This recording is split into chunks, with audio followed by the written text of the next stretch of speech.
Now the next disease is typhoid. Okay, a very common disorder which everyone almost is well versed with. Okay, typhoid, malaria, dengue is very common over here. Now typhoid ये एक acute infection है, all of a sudden होता है the intestines, commonly caused by salmonella typhi. Okay, S typhi भी बोलते हैं. There is also one more variety that is S paratyphi. उससे जो बीमारी होती है उसको पैराटाइफॉइड बोलते हैं. Now this salmonella typhi is a gram negative bacteria. Now what do you mean by gram negative and gram positive? Gram staining से जो बैक्टीरिया कलर नहीं पकड़ेगा that is gram negative. So this is gram negative. जो पकड़ेगा वो gram positive है. ये bacteria intestinal cavity lumen में मिलता है ऑफ द इन्फेक्टेड पर्सन, और वो जीआई ट्रैक्ट से बाहर निकलता है तो इन्फेक्टेड स्टूल्स से बाहर निकलता है. एंड इसीलिए कंटामिनेटेड फूड और वाटर के थ्रू, जैसे एस्कैरियोसिस फैला या अमीबियासिस फैला, वैसे ही टाइफॉइड फैलता है. नाउ पैथोजेनिसिटी मतलब इसका डिजीज कॉजिंग एबिलिटी इस बैक्टीरिया का is basically because of the O antigen जो उसके सरफेस पे होता है. And this O antigen is a lipopolysaccharide, short form में एलपीएस बोलते हैं. So it is a lipids का कॉम्बिनेशन से बना हुआ, पॉलीसैकेराइड के कॉम्बिनेशन से बना हुआ ये एंटीजन है. एंड इसके ऊपर और एक एंटीजन है उसके फ्लैजिला के ऊपर होता है. Flagella is the structure which helps it in swimming, तो that is the H antigen. Now यहीं पे मैं तुम्हारा एक कॉन्सेप्ट क्लियर करती हूँ कि उसका एक डायग्राम है टाइफॉइड का. तो वो टाइफॉइड का डायग्राम जो है उस बेसिलाई का वो देख लो. Okay, this is the diagram. So this is bacteria with very simple bacteria with flagella all around. तो उसका एक कैप्सूल होता है, कवरिंग कैप्सूल, उसके ऊपर के एंटीजन है. ये जो की एंटीजन होता है ये एस पैराटाइफी में जनरली दिखता है, और इस के की जगह वी आई हमको सैल्मोनेला में दिखता है. ओके, सैल्मोनेला टाइफी में दिखता है. Then next to that is ये दोनों भी सरफेस एंटीजन ही है बेसिकली, जो ओ एंटीजन के ऊपर होते हैं. तो इसके नीचे वाली लेयर पे ओ एंटीजन है जो उसके सेल वॉल पे होता है, इसलिए इसको सेल वॉल एंटीजन भी बोलते हैं. एंड सेल वॉल के ऊपर कैप्सूल होता है. As you know, you have studied the prokaryotic cell. Okay, then next to that is O antigen को सोमैटिक एंटीजन भी बोलते हैं, सोमा बॉडी पार्ट पे है इसके. देन फ्लैजिला के ऊपर एच एंटीजन है. सो this is the structure, this diagram you need to remember the labelings main, that is diagram is very easy. Then again coming back to the point that we were discussing, उसका structure तो हमने समझ लिया roughly. Now the signs and symptoms. Okay, typhoid में बुखार जो है लंबे देर तक रहता है and it can be as high as 104 degree Fahrenheit. Generally nausea, vomiting जैसा फीलिंग आना, थकावट महसूस होना, fatigue is that, headache. Okay, these are common symptoms which are seen in other conditions also even in typhoid. Abdominal pain will be there because intestine में infection है. Constipation is commonly seen. Okay, patient is not able to eat much and digest it much, so constipation is commonly seen. Diarrhoea rarely दिखता है, but यहाँ पे clinically अगर देखें तो patient comes with the complaint of diarrhoea. So sometimes theory and practical is slight different, but commonly patients मतलब overall case studies में constipation देखा गया है, बट क्लिनिकल प्रेजेंटेशन में patient comes mostly with diarrhoea. Then rose colour rash आता है, छोटे छोटे पिंकिश कलर के पैचेस आते हैं थोरैक्सिक रीजन में और एब्डोमिनल रीजन में, but this is in the second week of typhoid. अभी ये हमको क्लिनिकल प्रैक्टिस में नहीं देखने मिलता because nowadays within the first 2 days only if a patient is having some symptoms they approach the doctor and get the treatment. इसलिए typhoid के बाकी सिम्टम्स हमको देखने ही नहीं मिलते क्लिनिकल प्रैक्टिस में. बट देन ओरिजिनली जब टाइफॉइड स्टडी किया गया था तो ये सारे सिम्टम्स उसमें डेवलप होते हैं. 4 हफ्तों तक ये पूरा प्रोसीजर चलता है और चौथे हफ्ते से वो रिजॉल्व होना शुरू होता है. Then white coating on the tongue because there is indigestion and all. Cough भी आ सकता है. अभी तुम बोलोगे जीआई ट्रैक्ट का बीमारी है तो कफ क्यों? कॉम्प्लिकेशन में इस बीमारी का टॉक्सिसिटी से लंग्स भी अफेक्ट हो सकता है और उस वक्त ये सिम्टम्स डेवलप होंगे, cough, breathlessness etcetera. Anorexia, loss of appetite which is very natural, जो कोई भी बीमारी में होएगा यहाँ पे तो होगा ही क्योंकि ये जीआई ट्रैक्ट को अफेक्ट कर रहा है. अगर ट्रीट नहीं किया, कॉम्प्लिकेशन में पेशेंट गया तो लंग इन्फेक्ट हो रही है तो ब्रेथलेसनेस होएगा. Blood is getting affected because the toxicity, the bacteria का टॉक्सिन्स जो है वो ब्लड में फैलता है. बैक्टीरिया होता है, सेप्टिसेमिया हो सकता है पेशेंट को, इरेगुलर हार्ट बीट्स हो सकती है उसकी वजह से, हीमोरेज, इंटरनल ब्लीडिंग हो सकता है, GI tract is damaged.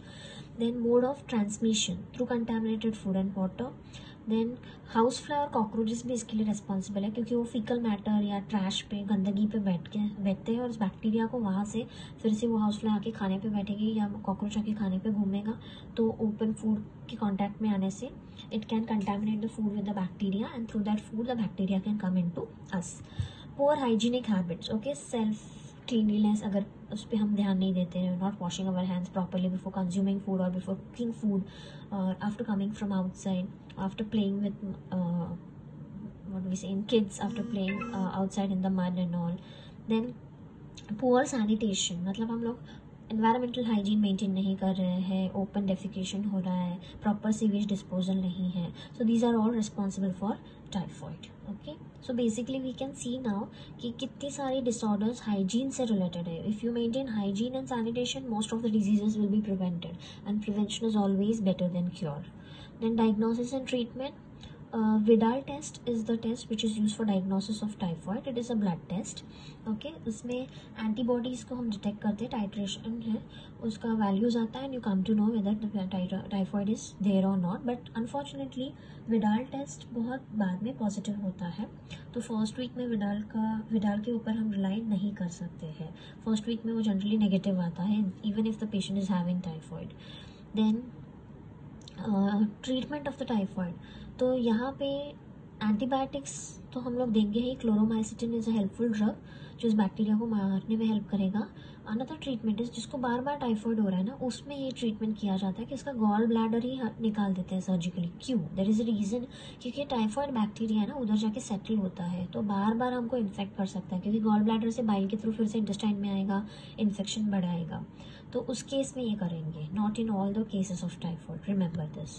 Then for prevention of typhoid WHO ने रेकमेंड किए हैं 2 vaccine. One is oral vaccine which is a live vaccine, living bacteria दिया जाता है इसमें but weakened one. It is TY21A vaccine इसको बोलते हैं. और दूसरा है इंजेक्टेबल फॉर्म, उसमें किल्ड बैक्टीरिया है. ये टाइफॉइड, इसमें टाइफॉइड पॉलीसैकेराइड वैक्सीन बोला है इसको, which is sold as with the brand name that is Typhim VI या फिर टाइफिरिक्स. ओके, VI एंटीजन है उसका, याद है. देन टॉकिंग अबाउट टाइफॉइड, इसी से रिलेटेड कुछ extra points again we will discuss out. So breathlessness cough क्यों आता है वो मैंने बता दिया, कि कॉम्प्लिकेशन में जब लंग्स अफेक्ट होएगा. गॉल ब्लैडर क्यों हटाते हैं वो भी मैंने बता दिया. ये क्लोरोमाइसिटिन जो दिया है, ये इसी का, ये ट्रेड नेम है, मेन ड्रग का नाम है chloramphenicol. Okay, it is an antibiotic. फिर एंटीजेंस के बारे में आइडिया दे दिया. Widal test I told you when to be done, generally the second week. Okay, जब फर्स्ट वीक में डायग्नोसिस नहीं हुआ है एंड पेशेंट सपोज डॉक्टर बदलते बदलते तुम तक आया, सेकेंड वीक में तुम्हारे पास आया है और तब अगर विडाल करते हैं ना तो जनरली पॉजिटिव आता है. Then talking about other test that can be done for diagnosis is blood culture. हम लोग ब्लड सैंपल में इस बैक्टीरिया का कल्चरिंग कर सकते हैं और कल्चर के बाद हमको पता चल जाता है एग्जैक्टली कौन सा बैक्टीरिया है और उसके साथ और कौन से बैक्टीरियाज हैं. And apart from that we can also do sensitivity, कि वो बैक्टीरिया कौन से एंटीबायोटिक से मार सकता है. तो ये कल्चर एंड सेंसिटिविटी टेस्ट भी होता है. ऑब्वियसली दिस टेस्ट टेक्स थोड़ा टाइम, क्योंकि बैक्टीरिया की कॉलोनीज बनने में टाइम जाता है. Then next to that is, अभी मैंने बताया कि टाइफॉइड 4 हफ्तों तक चलता है. अभी हम लोग को तो 4 हफ्ते हुए वाला पेशेंट नहीं दिखेगा, because nowadays people approach the doctor immediately. But what is the normal course of this disease, हम लोग फिलहाल सिर्फ वो डिजीज़ के सिम्टम्स पे कॉन्सेंट्रेट करेंगे कि अगर ये बीमारी होता है तो फुल फ्लेज में कैसा दिखता है. तो 4 हफ्तों का उसका जो प्रोसीजर है, फर्स्ट वीक में स्लो फीवर है, इसको स्टेप लैडर फीवर भी बोलते हैं.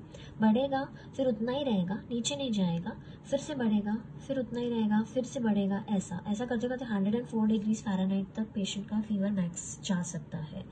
Then along with the fever, headache and all I told you, malaise यानी कि weakened feeling. Bradycardia is a very characteristic feature of typhoid. Generally सभी फीवर्स में टैकीकार्डिया होता है, हार्ट रेट बढ़ जाता है, पल्स रेट बढ़ जाता है. But typhoid is the only fever जहाँ पे हमको bradycardia, slow pulse rate, slow heart rate मिलता है. सो ये उसका कैरेक्टरिस्टिक फीचर है. ठीक है, फिर स्वेटिंग होएगा पेशेंट को, फीवर है तो एब्डोमेन में पेन रहेगा, गैस्ट्रोएंटेराइटिस रहेगा, उसमें कॉन्स्टिपेशन हो सकता है या फिर diarrhoea. Then next to that is ये सब फर्स्ट वीक के सिम्टम्स हैं जो जनरली उसके साथ ही हमको पेशेंट दिखता है. देन सेकेंड वीक में अगर ये बीमारी कंट्रोल में नहीं आया तो डेलीरियम हो सकता है पेशेंट को, मतलब मतलब उसके ब्रेन में अफेक्शन होके उसको हेलुसिनेशन, डेलीरियम स्टेट मतलब पेशेंट कुछ भी बड़बड़ने लगता है बुखार में, वैसा नर्वस फीवर इसीलिए उसको बोलते हैं। देन विडाल सेकेंड वीक में पॉजिटिव आता है क्योंकि एंटी ओ और एंटी एच एंटीबॉडीज बन चुके होते हैं, और रैश भी इसी वीक में डेवलप होना शुरू होता है। ओके, तो और हर एक इसका जो फेज़ है ना एक एक वीक चलता है, तो सेकेंड वीक में रैश आएगा, फिर थर्ड वीक में कॉम्प्लिकेशंस आना शुरू होते हैं, जैसे सेप्टिसेमिया होएगा, मतलब ब्लड में पॉइजनिंग इफेक्ट टॉक्सिन्स का दिखने लगता है, बैक्टीरियमिया सेप्टिसेमिया जिसको बोलते हैं। फिर पेरिटोनियम में अफेक्शन हो सकता है, ब्रेन में एनकेफेलाइटिस बोलते हैं उसको, फिर निमोनिया हो सकता है, लंग्स में अफेक्शन, फिर ब्रोंकाइटिस हो सकता है, या फिर डेलीरियम हो सकता है, या गॉल ब्लैडर में इन्फेक्शन है, कोलेसिस्टाइटिस, प्लेटलेट कम होते हैं ओके यहाँ पे इस पेशेंट में, एंड इसलिए ब्लीडिंग का चांसेस बढ़ सकता है, तो नाक में से खून निकलना, एपिस्टैक्सिस भी दिख सकता है, WBC काउंट कम हो जाता है तो ल्यूकोपेनिया बोलते हैं उसको, एंड इओसिनोफिल का काउंट भी कम हो जाएगा, दैट इज इओसिनोपीनिया। दोनों कम हो गए इसलिए लिम्फोसाइट्स अपने आप ही ज़्यादा लगेंगे, इसलिए उसको रिलेटिव लिम्फोसाइटोसिस बोलते हैं। ये हमको ब्लड CBC काउंट में चेंजेस दिखेंगे।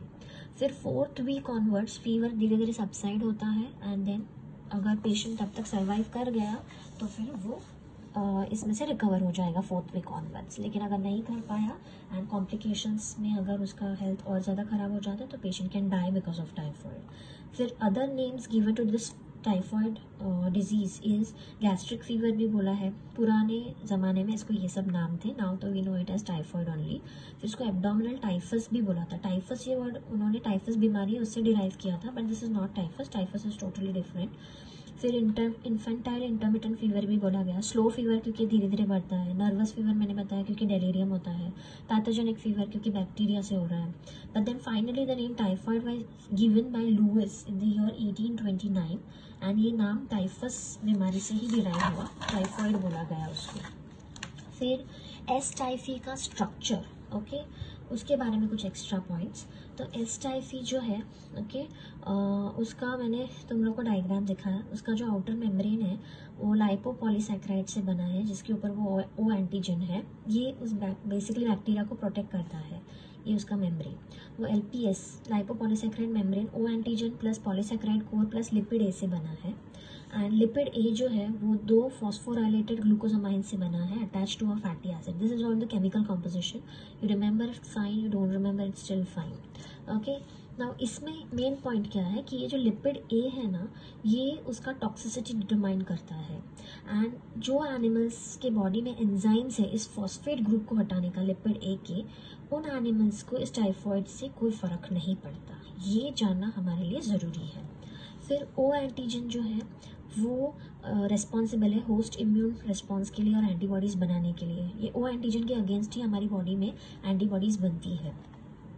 देन डायग्नोसिस में मैंने ब्लड कल्चर और विडाल टेस्ट बताया, बट और एक टेस्ट है that is known as a diazo reaction okay. ये जो है ये जनरली हम लोग सिर्फ एपिडेमिक्स के वक्त यूज़ करते हैं फास्ट डायग्नोसिस के लिए। इसमें यूरिन सैंपल लेते हैं और उसमें डाइजो बेंजीन सल्फोनिक एसिड डाला जाता है, और जैसे डालेंगे वो यूरिन का कलर अगर रेड हो गया that means the patient is having typhoid, and नहीं हुआ तो patient is not having typhoid okay. फिर वैक्सीन्स मैंने बताया ओरल एंड इंजेक्टेबल, उसमें से ओरल लाइव है और इंजेक्टेबल इनएक्टिवेटेड है।